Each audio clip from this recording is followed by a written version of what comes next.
Yesus bukan anak Allah. Karena dia Allah itu sendiri. Tetapi karena dia Allah yang mengosongkan diri, kata Filipi bilang, maka dia disebut anak Allah. Yang untuk seketika, kata Ibrani bilang, dibuat lebih rendah daripada Allah. Supaya dia dapat menanggung dosa dunia. Jadi istilah Yesus lahir bukan hakikat. Itu hanya cara turunnya mengosongkan diri menjadi sama dengan manusia.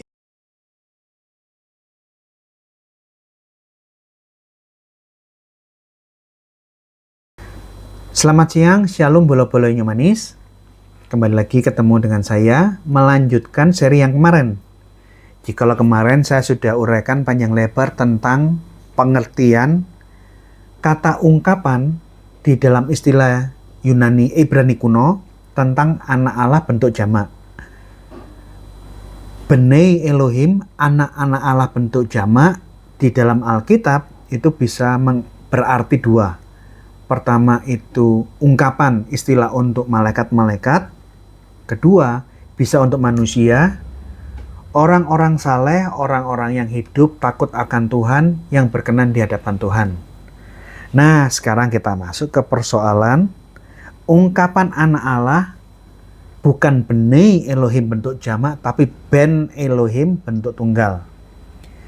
Ini yang akan saya soroti. Gilbert kapan hari menyatakan dengan tegas bahwa Yesus bukan anak Allah. Dia bukan anak Allah karena dia adalah Allah itu sendiri. Yesus bukan anak Allah karena dia Allah itu sendiri. Pernyataan ini membuat kita bisa berkesimpulan bahwa Gilbert membedakan antara anak Allah dengan Allah. Allah dengan anak Allah ini berbeda dan tidak sama, tidak identik. Kedua, Gilbert melanjutkan, akhirnya Yesus pun disebut anak Allah karena dia dilahirkan. Karena dia dilahirkan, dan di saat dilahirkan mengosongkan dirinya, maka baru disebut anak Allah. Ini mengindikasikan bahwa Gilbert meyakini sebelum dilahirkan tidak ada anak Allah. Anak Allah baru ada setelah dilahirkan, setelah berinkarnasi. Nah, oleh karena itu saya urun rembuk untuk mengkritisi apa yang diajarkan oleh Gilbert. Bahkan dia membuat postingan dengan Andre Tunggal membela diri bahwa maksud dari postingan yang kapan hari pengajarannya, khotbahnya itu adalah untuk menyampaikan iman Kristen dalam bahasa yang sederhana kepada orang awam. Niat ini bagus. Tetapi pengertian saya menyampaikan dalam bahasa yang sederhana itu adalah memberikan informasi sesuatu yang benar, bukan dalam bahasa yang tinggi, tetapi ajaran doktrin iman yang benar ini disampaikan ke dalam bahasa rakyat yang awam. Ini bukan sesuatu yang tidak biblical, sesuatu yang aneh, sesuatu yang menyimpang disampaikan kemana-mana. Bukan itu, tentu bukan itu kan maksudnya. Oke. Di sini saya akan mulai masuk bahwa ternyata dari postingannya yang saya amati berkali-kali, saya mencermati, saya mengetahui ternyata Gilbert tidak paham tentang istilah ungkapan Ibrani kuno. Ungkapan-ungkapan Ibrani kuno dia tidak paham. Dan dia kurang paham tentang masalah biblical untuk topik ini. Sehingga dia mengajarkan yang seperti itu dan membuat suatu kesimpulan yang aneh. Oleh karena itu saya ingin memberikan bantahan biblical untuk membuktikan bahwa apa yang disampaikan oleh Gilbert, termasuk pembelaannya dia dengan Andre Tunggal itu sama sekali tidak bisa diterima dari kacamata biblical. Pertama, anak Allah itu bukan hanya baru ada di perjanjian baru saat dia dilahirkan. Saya akan buktikan secara biblikal bahwa anak Allah itu ada di sepanjang zaman. Dari kekal sampai kekal, ada di perjanjian baru dan tercatat di dalam perjanjian lama. Sebagai bantahan biblikal saya kepada Gilbert, saya buktikan di dalam perjanjian lama kita bisa lihat kata anak Allah di dalam Amsal 30 ayat keempat. Saya bacakan. Siapa yang naik ke surga lalu turun? Siapa yang telah mengumpulkan angin dalam genggamannya? Siapa yang telah membungkus air dengan kain? Siapa yang menetapkan segala ujung bumi? Siapa namanya? Ini Allah. Dan siapa nama anaknya? Engkau tentu tahu. Lihat. Alkitab sudah menyebut tentang Allah yang menetapkan seluruh ujung bumi, yang menggenggam angin dalam bahasa-bahasa puitis ini.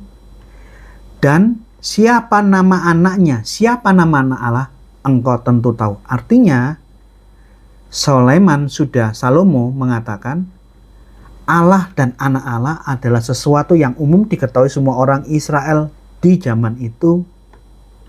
Ini bantahan biblikal saya yang pertama. Kedua, konsekuensi bahwa anak Allah itu bukan Allah. Kenapa Gilbert ngomong seperti itu? Karena dia ngomong kepada orang awam. Dia harus menggunakan dalam bahasa-bahasa yang mudah dipengerti orang awam. Saya bilang keliru, Gilbert. Karena dengan kalian mengatakan Yesus bukan anak Allah, terlalu banyak ayat di dalam perjanjian baru yang kamu buang demi idemu. Yesus bukan anak Allah, tapi adalah Allah itu sendiri. Coba lihat. Marta mengakui Yesus adalah anak Allah.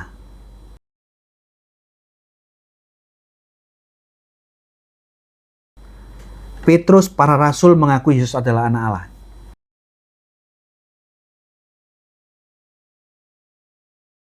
Orang-orang dalam perahu, kita baca sedikit ayatnya ya.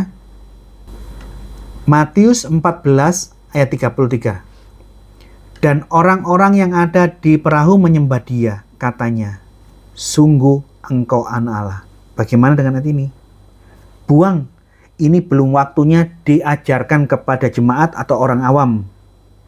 Buang, gitu. Karena Yesus adalah Allah, bukan anak Allah. Buang ayat ini, gitu. Matius 16 ayat 16. Maka jawab Simon Petrus, engkau Mesias anak Allah yang hidup. Bagaimana dengan pernyataan Petrus? Oh, buang, belum waktunya. Orang awam, orang sederhana tidak boleh mendengar ayat ini. Ini untuk orang yang nanti yang belajar teologi, yang gitu. Bagaimana? Bagaimana dengan Matius 27 ayat 54? Kepala pasukan dan prajurit-prajuritnya begitu melihat gempa di saat kematian Yesus di kayu salib, langsung bilang, sesungguhnya dia adalah anak Allah. Kamu mau buang ayat ini? Bagaimana dengan Markus pasal 1 ayat 1? Inilah permulaan Injil tentang Yesus Kristus anak Allah. Markus, minggir. Belum waktunya jemaat awam memahami Yesus adalah anak Allah. Bukan, buang, singkirkan dulu, tahan dulu. Apakah seperti itu? Ayo, mulai mikir kan? Bagaimana dengan pengakuan Yesus sendiri? Bahwa dia mengaku secara terang-terangan bahwa dirinya adalah Ben Elohim, the Son of God, putra tunggal Allah. Dan akibat pengakuannya menurut catatan Alkitab, dia hendak dirajam batu, hendak dibunuh. Bahkan di saat dia mengaku dirinya anak Allah di hadapan Kayafas, langsung vonisnya mati, salibkan dia. Apakah pernyataan Yesus ini tidak kamu abaikan? Demi menegakkan doktrin di dalam pikiranmu, Yesus bukan anak Allah, singkirkan itu, Yesus adalah Allah itu sendiri, gitu. Nah, ini yang saya bilang perlu kita belajar teologi supaya jangan sampai kita salah mengajar. Yesus hendak dirajam batu, bahkan dia divonis disalib, dibunuh gara-gara mengaku dirinya sebagai anak Allah. Ini bukti biblikal. Dan saya berikan tambahan lagi di dalam bukti ekstra biblikal. Orang-orang Yahudi kuno seperti yang terdapat dalam naskah Qumran, gulungan-gulungan Qumran di naskah 4Q 246 ditemukan gulungan naskah anak Allah.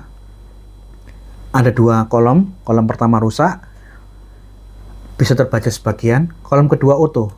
Di kolom kedua yang utuh, kita dapat membaca terjemahannya. Di dalam pengharapan mesianiknya orang-orang Eseni, dia menyatakan Mesias atau Kristus yang dia harapkan, He will be called the Son of God. Dia akan disebut anak Allah yang tunggal. And they will call him the Son of the Most High. Dan mereka akan memanggilnya Putra Tunggal yang Maha Tinggi. Ini artinya orang Yahudi yang bukan Kristen pun di zaman itu, sekte Eseni, mengenal ungkapan ini. Cocok seperti yang dibilang dengan Amsal Soleman tadi. Siapa Elohim dan siapa putranya Elohim, engkau tentu tahu. Ini suatu ungkapan yang umum dikenal oleh orang-orang Ibrani. Yang mungkin orang zaman sekarang yang tidak belajar atau kurang belajar teologi, yang kurang memahami. Tapi buat orang Ibrani di zaman itu, di zamannya Salomo, di zamannya sekte Eseni, di zamannya Injil Yohanes, semua tahu. Nah, sekarang saya ingin perjelas.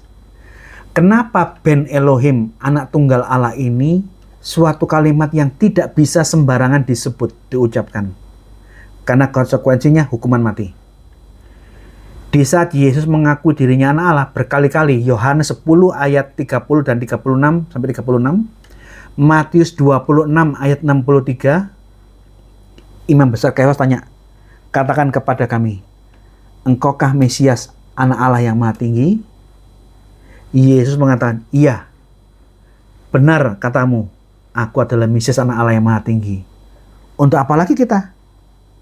Kita sudah dengar pernyataannya, salibkan dia. Yohanes 19 ayat 17, berkali-kali Yesus menyatakan dirinya anak Allah secara terang-terangan. Nih, Yohanes 19 ayat 17, jawab orang-orang Yahudi kepadanya, kami mempunyai hukum, dan menurut hukum itu, hukum Taurat, ia harus mati. Sebab ia, Yesus, menganggap dirinya anak Allah. Bagi hukum Taurat yang diimani orang Yahudi, gara-gara Yesus mengaku dirinya sebagai anak Allah, dia harus mati, dihukum mati. Akankah ini disingkirkan? Belum waktunya jemaat tahu. Karena jemaat awam tidak boleh tahu Yesus itu adalah anak Allah. Kapan-kapan? Seperti itu? No. Nah, sekarang saya akan jelaskan topik ini. Ini menarik. Karena ternyata tidak hanya jemaat awam, tapi pendeta pun, orang yang terkenal pun, pengkhotbah terkenal pun, masih belum memahami ini dengan baik. Makna anak Allah yang dipahami semua orang Israel dari zaman Soleman, sekte Eseni, maupun di dalam ayat-ayat Alkitab yang tercatat yang menyebabkan Yesus dibunuh, itu sudah dijelaskan oleh Yohanes. Di dalam Injil Yohanes pasal 1 ayat 14, kita akan baca dengan perlahan supaya kita nangkep makna anak Allah. Kita baca ya. Firman Logos telah menjadi manusia, telah menjadi antropos. Dan Logos diam di antara kita, di antara manusia. Dan kita manusia telah melihat kemuliaannya, kemuliaan Sang Logos, yaitu kemuliaan yang diberikan kepadanya, kepada Sang Logos, Sang Firman, sebagai anak tunggal Bapa, penuh kasih karunia dan kebenaran. Nah, ini artinya Logos itu nama lainnya, sinonimnya adalah anak tunggal Bapa, Ben Elohim, bentuk tunggal. Oleh karena firman Logos itu nama lainnya adalah anak Allah, makanya tidak boleh sembarangan dipakai untuk personal. Karena Yohanes sudah menyatakan eksplisit bahwa putra tunggal Allah, anak Allah adalah Yesus Sang Logos. Semua bapak-bapak gereja begitu ngomong tentang anak Allah selalu mengatakan anak tunggal Allah, yaitu firman Allah. The Son of God is the Word of God. Firman Allah, Logos, kalau kita baca di Yohanes pasal 1:1, itu ada di dalam Bapa, satu dengan Bapa, tidak terpisahkan. Dan Yohanes 1:1, firman adalah Allah. Firman adalah Allah ini bukan ungkapan Kristen. Ini bukan suatu doktrin yang baru dibangun, dirancang oleh Yohanes setelah dia jadi Kristen. Bukan. Firman adalah Allah ini adalah pemahaman Yudaisme umum yang kita bisa lihat di semua targum-targum Yahudi. Yang menarik, John Ronin, ini bukunya, dia membuat suatu kajian yang menunjukkan kepada kita bahwa firman Logos adalah Allah itu bersumber dari pemahaman teologi Yudaisme. Yod Hevavhe Elohim El Adonai itu sering diterjemahkan oleh rabi-rabi Yahudi di dalam berbagai targum menjadi memra atau dibera. Memra itu firman.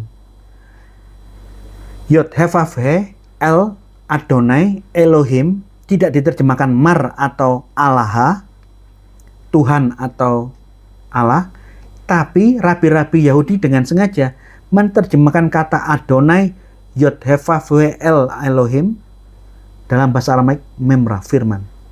Ini. Jadi minimal ya, saya sudah kasihkan clue bahwa Yohanes, pengajaran Kristen awal di dalam Injil Yohanes itu di dalam suasana Yudaisme yang menganggap Allah dan firman Allah itu identik. Ini kita lihat, saya hanya tampilkan dua karena di dalam disertasi saya tampilkan lebih banyak. Saya hanya tampilkan contoh dua, kata Tuhan dan Allah di dalam bahasa aslinya diterjemahkan dengan firman Allah. Kita buka Kejadian 3:8. Dalam Kejadian 3:8, ketika mereka mendengar bunyi langkah Tuhan Allah. Bunyi langkah Tuhan Allah. Ini bahasa aslinya. Anda lihat di dalam bahasa terjemahnya Targum, Anda bisa buka di dalam Sefaria, websitenya Yahudi, Targum Onkelos untuk Kejadian 3:8. Gimana terjemahnya? Ini ya. Untuk Kejadian 3 ayat 8 berbunyi, saya bacakan terjemahannya ya, Anda bisa lihat bahasa aslinya di layar. They heard the voice of the word of Adonai Elohim. Dan mereka mendengar suara dari firman Tuhan Allah. Jadi kata Tuhan Allah diterjemahkan, diparafrasekan firman Tuhan Allah. Coba lihat. Kita lihat bukti yang berikutnya, yang kedua. Imamat 1 ayat 1. Tuhan memanggil Musa dan berfirman kepadanya. Anda lihat teks aslinya. Wayikra el Mose. Teks aslinya diterjemahkan oleh para rabi-rabi Yahudi di dalam Targum Yonatan, Targum di abad ke-7. Anda lihat. Saya kasih cetak tebal, bold, warna hitam. Dibura. Tuhan diganti, diparafrasekan, diterjemahkan dalam kata dibura. Firman Allah. Anda lihat. Di dalam Sefaria dikatakan, Then did the word of the Lord call unto Moses. And then did the word of the Lord. Dan firman Tuhan memanggil Musa. Anda lihat. Jadi Tuhan, Allah, itu sering diterjemahkan menjadi Memrah atau Diberah oleh rabi-rabi Yahudi yang bukan Kristen. Ini artinya apa? Bahwa di dalam sepanjang literatur Targumik, Allah dan firman Allah itu bisa bertukar tempat, itu biasa. Allah dan firman Allah itu identik. Kajiannya John Ronning saya angkat di dalam disertasi saya kutipkan. Untuk membuktikan bahwa Yohanes pasal 1 ayat 1 ini adalah benar-benar mencerminkan teologi Yudaisme. Bukan dari yang lain. Jadi kesimpulannya dari postingan yang saya paparkan di sini, saya buktikan bahwa anak Allah itu adalah sinonim dari firman Allah. Firman Allah yang kekal, yang satu dengan Allah. Dan firman Allah, anak Allah itu ada di sepanjang masa dari kekal sampai kekal. Tidak pernah ada masa di mana tidak ada anak Allah. Karena kalau kita mendengar penjelasannya Gilbert Lumendong, dia disebut anak Allah karena dia dilahirkan. Jadi sebelum dilahirkan dia tidak ada. Sebelum dia dilahirkan tidak ada itu anak Allah. Terbantahkan. Karena secara biblikal saya sudah tunjukkan, anak Allah sudah ada di dalam Amsal 30 ayat 4. Orang-orang Yahudi sekte SNI sudah mengenalnya dan mencatat di dalam naskah 4Q246. Dan di dalam perjanjian baru, Injil maupun surat-surat Paulus penuh teks eksplisit Yesus anak Allah, terlalu banyak. Yang mustahil kita abaikan ini semua. Seperti yang disampaikan oleh Gilbert, ini Yesus anak Allah itu untuk orang awam, untuk orang awam tidak perlu tahu, tidak bisa. Yesus adalah firman Allah adalah anak Allah. Dan karena pengakuannya di hadapan orang Israel, dia adalah anak Allah. Orang Israel tahu, hah? Kamu mengaku dirimu firman Allah? Kamu mengaku dirimu anak Allah? Kamu adalah Allah. Mati. Jadi, saudara-saudara, tidak pernah ada waktu Allah tidak ada. Tidak pernah ada waktu di mana firman Allah tidak ada. Tidak pernah ada waktu di mana anak Allah tidak ada. Ini ajaran Arianisme. Oleh karena itu kita harus semua belajar supaya kita berhati-hati. Supaya kita jangan sampai salah mengajari yang lain. Dan jikalau kita keliru, akui keliru. Dan jangan mengajar kekeliruan ini terus menerus. Kalau sudah keliru, tapi membela diri dan mempertahankan diri, berdalih, saya rasa ini bukan suatu kejujuran yang harus kita pertahankan. Ini tidak jujur. Jadi demikian postingan ini saya buat. Nah, namun saya dapat masukan dari orang-orang yang menyaksikan postingan saya. Untuk saya meneliti komentar-komentar, saya temukan ternyata ada juga komentar-komentar yang membuat saya tahu bahwa di luar sana banyak jemaat yang kurang paham teologi dan membaca ayat Amsal Soleman 30 ayat 4 itu menurut kacamata Sabellianisme. Sabellianisme atau Oneness modalisme. Nah, oleh karena itu saya yang harusnya berencana membuat hanya 2 postingan reaksi terhadap Gilbert Lumendong, akhirnya saya akan berikan tambahan reaksi untuk mengedukasi jemaat bagaimana membaca ayat dan melakukan hermeneutika yang biblikal.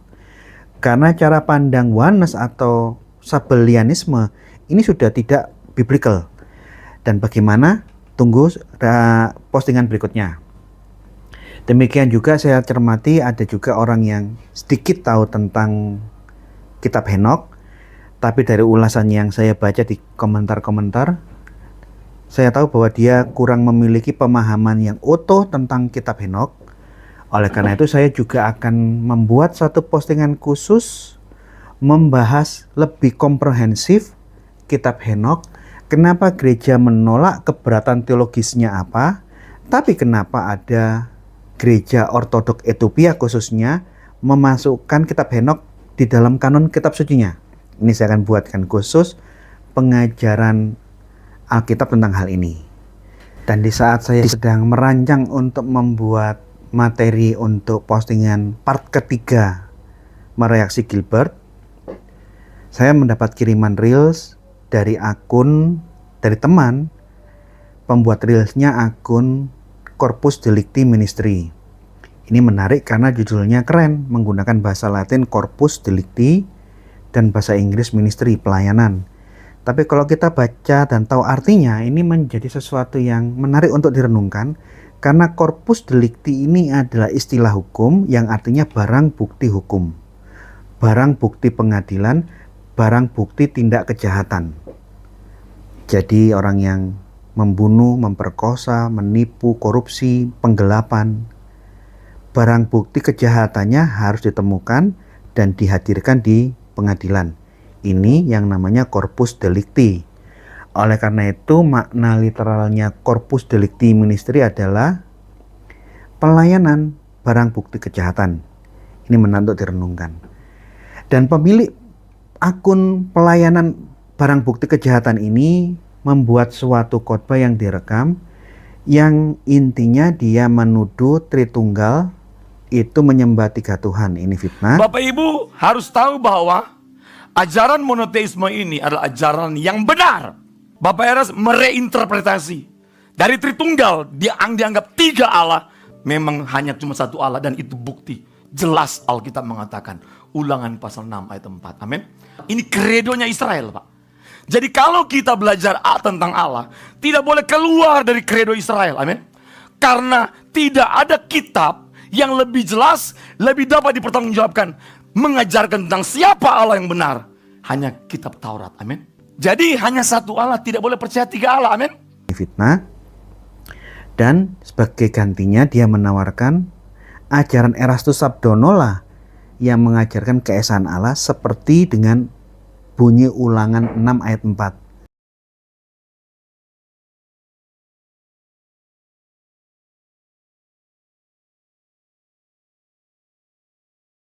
Seperti dengan Yudaisme.